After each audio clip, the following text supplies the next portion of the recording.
Hi everyone, and welcome back to Intro to Manufacturing. Today we're going to be looking at a couple of the end of year projects here.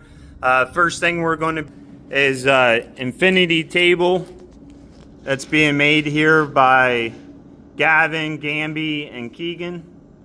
Okay, so they just started it here the other day, making some pretty good progress with it. Looking good. Okay, and over here we're going to be taking a look at a charcoal grill that we got going on. Okay, so we got Mason and Sam here working on that. Okay, we got grate, damper, legs are tack welded on. Got the top all ready to go.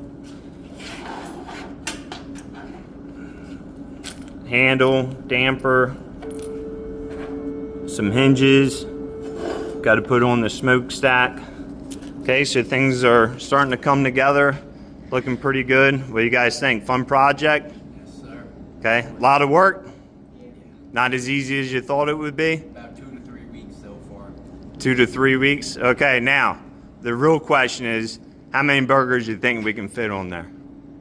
Well, about 4 or 5. About 4 or 5? Well, I can't wait to try it out. Thanks for joining in, and until next time, make sure that you subscribe and check out some more projects.